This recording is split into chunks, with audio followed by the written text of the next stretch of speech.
Back. Something I learned this week, and it's a tough story. Did you know that our province apparently only has one perinatal psychiatrist? What is that? Why is that? And what does it mean in terms of mental health provision challenges? We're going to talk to Dr. Janine Hubbard about that in a moment here on the Tim Powers Show. Again, I got to say, for 50, that Greg Smith sounds some good. Look at the energy in that commercial. Well done, Greg. Less good, less fortunate is anybody who needs perinatal care in Newfoundland and Labrador. Really struck this week by a story done by Jenna, head of the CBC, about the Goulding family, Stephanie and Chris, who went through a very difficult time after they lost a child. To get proper mental health and wellness care, they discovered that Newfoundland and Labrador only has one perinatal psychiatrist. To help explain our system and help us understand the importance of perinatal health, our friend Dr. Janine Hubbard. Janine, how are you? Oh, grand. How you doing, Tim?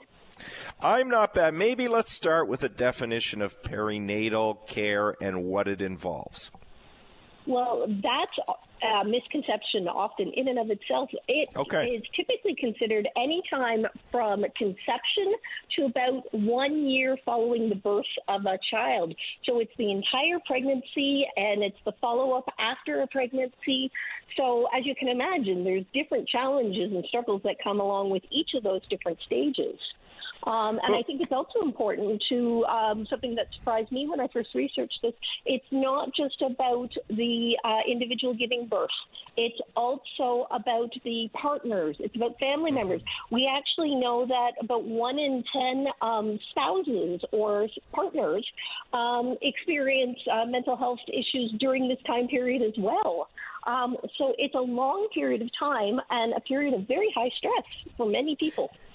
Is it, how long have we only had one psychiatrist in this province that specializes in this? Do you know? And that would seem not to be enough. Well, I mean, there's the eternal, do we ever have enough? I think more what we see here in a province like Newfoundland and Labrador is while we may have 1 or 2 specialists in a particular area, just because of the nature of our population and the nature of the geography, we have many more healthcare professionals that may in fact be more generalists. So that may be one of a number of conditions that they treat. So they may not advertise that or promote that that's the only condition that they see.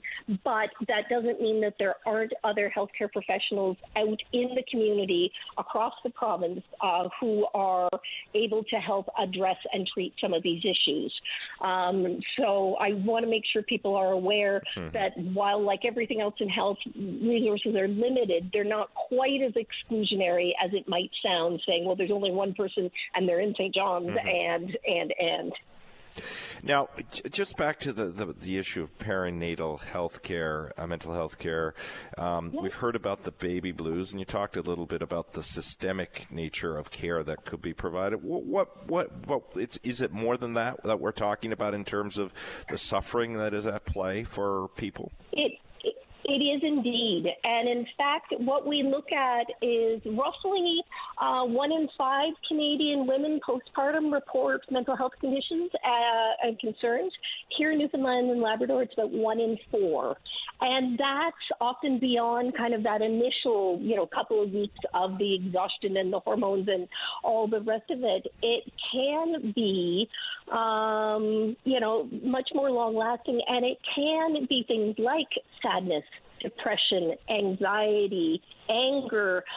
In some women, it can actually induce things like obsessive-compulsive disorder or obsessive-compulsive thoughts, things like I'm having thoughts of harming my baby, which they have no intention of carrying out, but it's an intrusive thought that keeps coming through. And as you can imagine, if you're a new mother, that's the last thing in the world you want to share with anyone because, of course, your thoughts are, A, I'm going crazy, and B, they're going to take my baby away from me. So unfortunately, there continues to be this stigma around around, again, we call it the baby blues, as opposed to saying, no, there are very significant and real and potentially disabling levels of mental health that can impact mothers either during pregnancy or following pregnancy. And it's something that we want to be talking about much more openly.